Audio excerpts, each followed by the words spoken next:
El siguiente ejemplo de cálculo dice, un generador de 25 MVA y 13,8 kV tiene una reactancia subtransitoria de 0,2 por unidad, que es lo mismo que 20%. Aquí ya está expresada en por unidad. Y está conectado a una línea de transmisión de potencia a través de un transformador elevador con valores nominales de 30 MVA y con una relación de transformación de 13,8 a 230 kV. Su conexión es delta en el primario y estrella en el secundario, y su reactancia de dispersión es de 8%, que aquí ya se indica como 0,08 por unidad. Entonces se pide trazar el diagrama de impedancias, o en estricto rigor el diagrama de reactancias, ya que no hay componentes resistivas, del sistema sobre las bases de 100 MVA y 220 kV en la línea de transmisión. Es decir, considerando estas dos bases en esta zona. ¿Bien? Entonces, lo primero que se tiene que hacer en estos casos de cálculos en por unidad es definir zonas. Y en este caso son dos, porque tenemos un solo transformador, y recordar que los transformadores son los que dividen a los sistemas eléctricos en zonas o circuitos. El generador con el devanado primario en delta conforman un circuito cerrado. Y el devanado secundario en estrella, en conjunto con la línea y el consumo, conforman otra zona o circuito cerrado. Entonces tenemos dos zonas. ¿Bien? El segundo paso es definir los valores base por cada una de las zonas del sistema. Como tenemos dos zonas, y como el ejemplo indica que se tomen las nuevas bases en la zona de la línea, vamos a considerar entonces que esta es la zona 1 como referencia, ¿ok? Mientras que la restante pasa a ser la zona 2. Entonces, los valores base en la zona 1 son los que se indican en el ejemplo, ¿no? 100 MVA y 220 kV.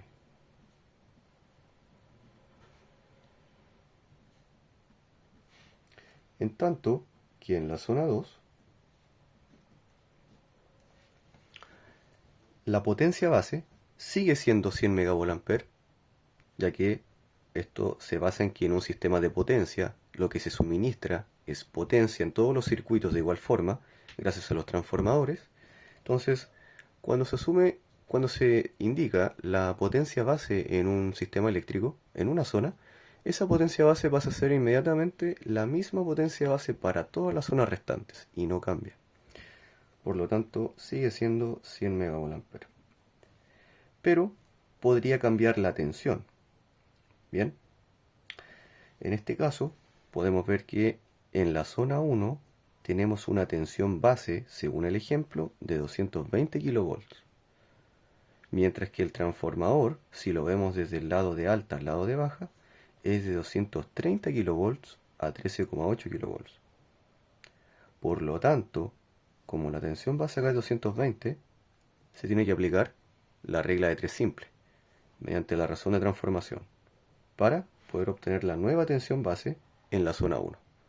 Es decir, podemos leer el transformador desde el lado de alta hacia el lado de baja por regla de 3 como 230, lo voy a indicar acá, 230 es a 13,8, como la tensión base en la zona de este devanado, que es 220, es a X. 230 es a 13,8, como 220 es a X. Bien, entonces se aplica regla de 3 simple y se obtiene 13,2 kilovoltios. Esa sería entonces la tensión base en la zona 1. Bien, Una vez hecho esto, el paso 3 es realizar un cambio de base del sistema.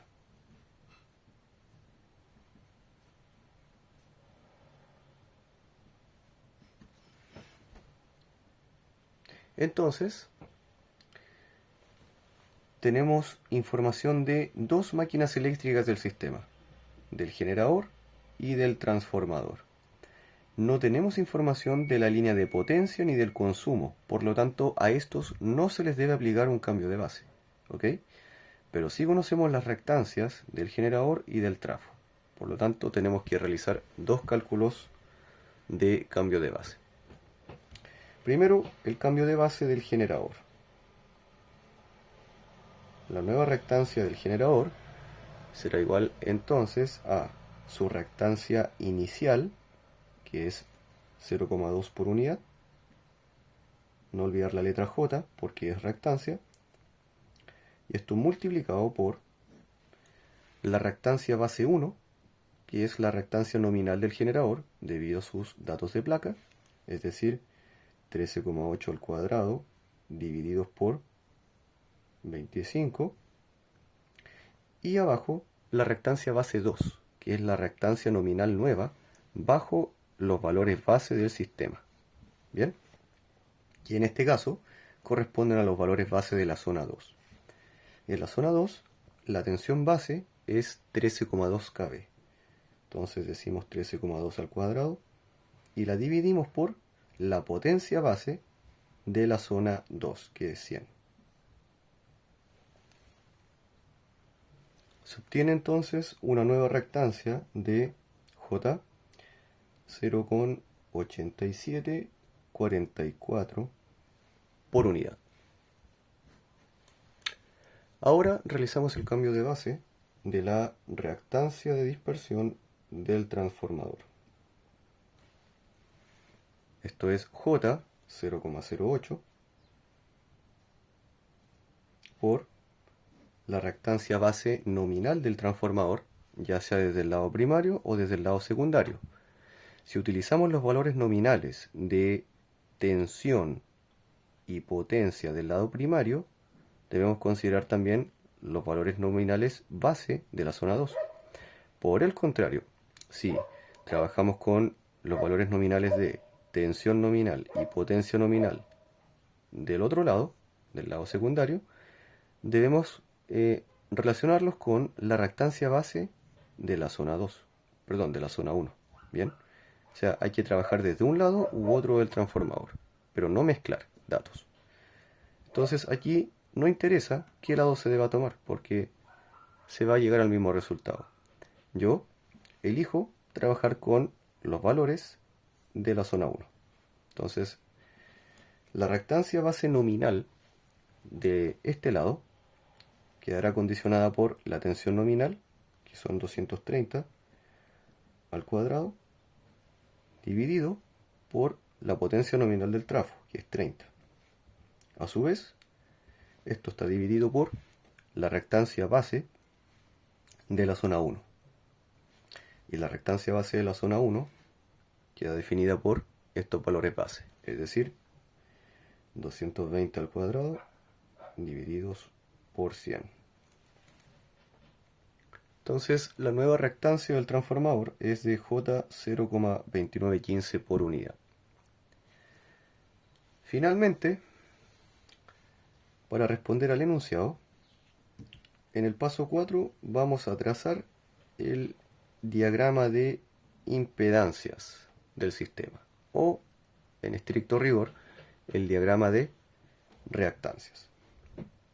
Entonces, recordar que un generador se puede representar como una fuerza electromotriz en serie con su reactancia subtransitoria. Bien, vamos a suponer que el diagrama de reactancias tiene un retorno por tierra, pero también se puede dibujar un neutro físico. Este es el circuito equivalente entonces del generador. Luego se llega a la barra 1. No es estrictamente necesario dibujar las barras en el diagrama, pero ayuda para el orden de los componentes. después de la barra 1 sigue la reactancia del transformador entre las barras 1 y 2. Y eso es todo. Como no hay datos, como mencioné en un principio, de la línea y de la carga, no se siguen dibujando reactancias y el diagrama queda hasta acá. ¿Ok? Entonces, también hay que colocar los valores. La reactancia del generador, que es J 0,8744, y la reactancia del transformador, que es J 0,2915. Y con esto se da por finalizado el ejemplo.